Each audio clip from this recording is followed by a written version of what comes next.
coming up on tax time in April, all of which put me in the mind, and I found again an open letter to the tax officials in Maine that E.B. White wrote about their dog Minnie, but it begins with an open letter to the American Society for the Prevention of Cruelty to Animals, April 12, 1951, that he wrote about Minnie, who of course was also his muse.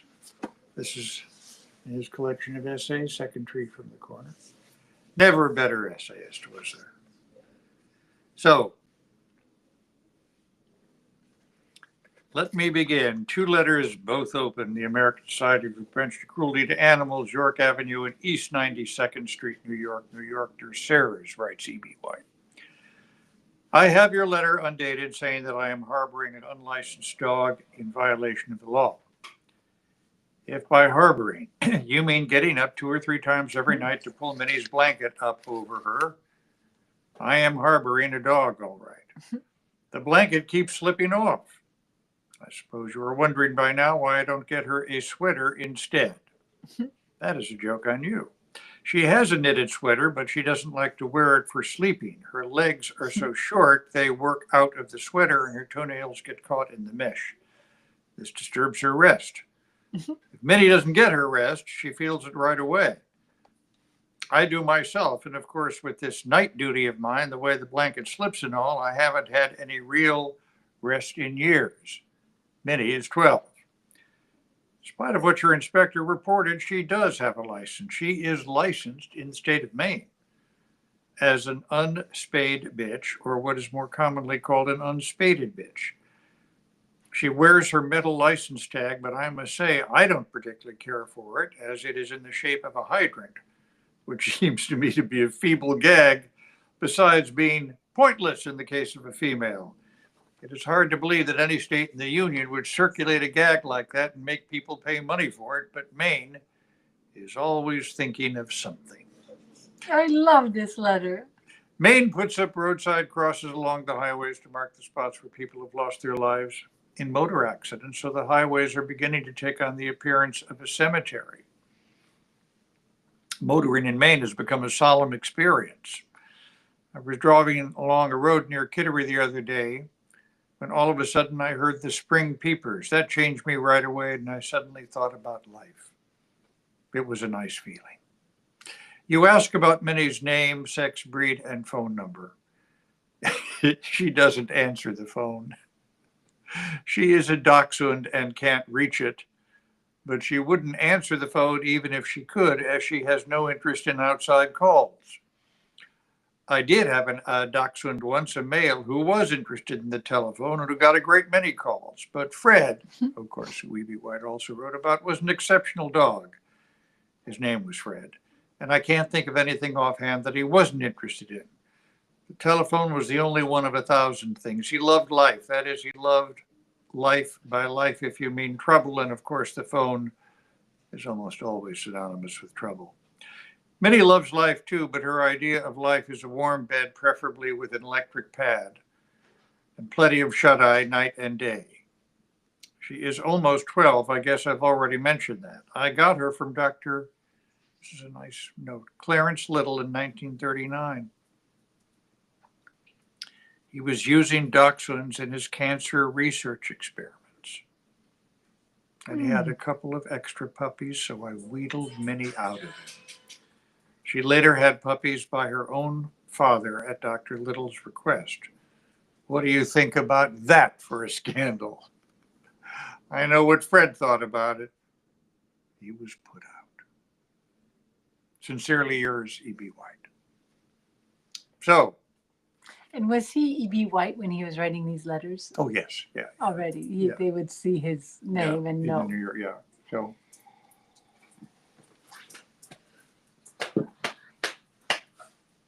And now, how are we? Oh, we're great. This letter, also 12 April 1951, Collector of Internal Revenue Divisional Office, Bangor, Maine. Dear Sir, I have your notice about a payment of 200 and some odd dollars you say is owing on my 1948 income tax. You say a warrant has been issued for the seizure and sale of my place in Maine. But I don't know if you realize how awkward that would be right at this time, because in the same mail, I also received a notice from the Society of the Prevention of Cruelty to Animals here in New York for taking me to task for harboring an unlicensed dog in my apartment. And I have written them saying that Mini is licensed in Maine, but if you seize and sell my place, it is going to make me look pretty silly, isn't it? Why would I license a dog in Maine, they will say, if I don't live there? I think that is a fair question. Hi there, ESJMS. I have written the society, but purposely did not mention the warrant of seizure and sale. I didn't want to mix them up, and it might have sounded like just some sort of cock and bull story. I've always paid my taxes promptly, and the society would think I was kidding or something. Anyway, the way the situation shapes up is this. I'm being accused in New York State of dodging my dog tax and accused in Maine of being behind in my federal tax. And I believe I'm going to have to rearrange my life somehow or other so that everything can be brought together all in one state. Maybe Delaware or some state like that, as it is too confusing for everybody this way. Minnie, who is very sensitive to my moods, knows there is something and that I feel terrible. And I now know that she feels terrible. The other day was the funniest thing. I was packing a suitcase for a trip home to Maine, and the suitcase was lying open on the floor. And when I wasn't looking, she got in and lay down. Don't you think that was cute? If you seize the place, there are a couple things I ought to explain. At the head of the kitchen stairs, you'll find an awfully queer box-like thing. I don't want you to get the false idea about it, as it looks like a coffin. It only has a partition inside and two small doors. I don't suppose there's another box like it in the entire world. I built it myself. I made it many years ago as a dormitory for two snug-haired dachshunds, both of whom suffer from night chill. Night chill is the most prevalent dachshund disorder if you have never had one. Both these dogs, as a matter of fact, have rheumatoid tendencies as well as a great many other tendencies, especially Fred. He's dead, damn it. I would feel a lot better this morning if I could just see Fred's face. As he would know instantly, I was in trouble with the authorities and would be all over the place hamming it up. Fred was something.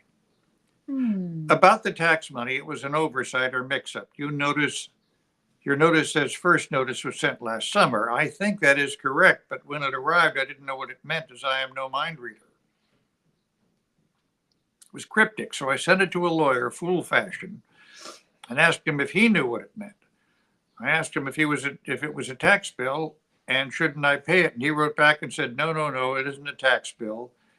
He advised me to wait until I got a tax bill and then pay it. Well, that was all right, but I was building a small hen house at the time, and when I get building something with my own hands, I lose all sense of time and place. I don't even show up for meals. Give me some tools and some secondhand lumber, and I get completely absorbed in what I am doing.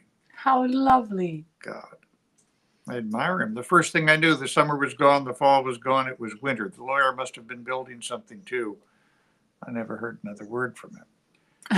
To make a long story short, I am sorry about this non-payment, but you've got to see the whole picture to understand. You've got to see my side of it. Of course, I will forward the money if you haven't seized and sold the place. In the meantime, if you have, a couple of other things in my mind. In the barn at the far end of the tie-ups, there is a goose sitting on eggs. She is a young goose, and I hope you can manage everything so as not to disturb her until she has brought up all of her goslings. I'll give you one if you want. Or would they belong to the federal government anyway, even though the eggs were laid before the notice was mailed? Cold frames are ready, and pretty soon you ought to be able to transplant the young broccoli and tomato plants and my wife's petunias from the flats in the kitchen into the frames to harden them. Fred's grave is down the alder thicket beyond the dump. I have to go down there every once in a while and straighten the headstone, which is nothing but a couple of old bricks that came out of a chimney. Fred was restless, and his headstone is the same way. It just doesn't stay quiet. You have to keep at it. I am sore about your note, which didn't seem friendly. I am a friendly taxpayer and do not think the government should take a threatening tone, at least until we have exchanged a couple of letters kicking the thing around. Then it might be all right to talk about selling the place, if I proved stubborn. I showed the lawyer your notice about the warrant of seizure and sale. Do you know what he said? He said, "Oh, that doesn't mean a thing. It's just a form." What a crazy way to look at a piece of plain English. I honestly worry about lawyers sometimes. They never write plain English themselves. And when you give them a bit of plain English to read, they say, "Don't worry, it doesn't mean anything." Boy, this is true, isn't it? They're hopeless, don't you think? To me, a word is a word, and I wouldn't dream of writing anything like, "I am going to get out a warrant and seize your place," unless I meant it. Can't believe the government would either. The best way to get into the house is through the woodshed, as there is an old crocus sack nailed on the bottom step, and you can wipe the mud off on it. Also, when you go in through the woodshed, should you land in the back kitchen right next to the cookie jar with Mrs. Freethy's cookies. Help yourself. They're wonderful. Sincerely yours, E.B. White. I love these letters. I do too. We have to read more. Yeah, we will. So, the second house room tree. The second tree from the corner. Second tree from the corner. E.B. White. So thank you very much for being with us. Very good to be with you. We had to say goodbye on our show to Sarah Lucy Oliver and wish her well. We will be seeing her in the future. And but she has everything in place. And that's a great tribute to her. So thanks for being with us tonight on our open book. We'll see you later. Take care. Bye-bye.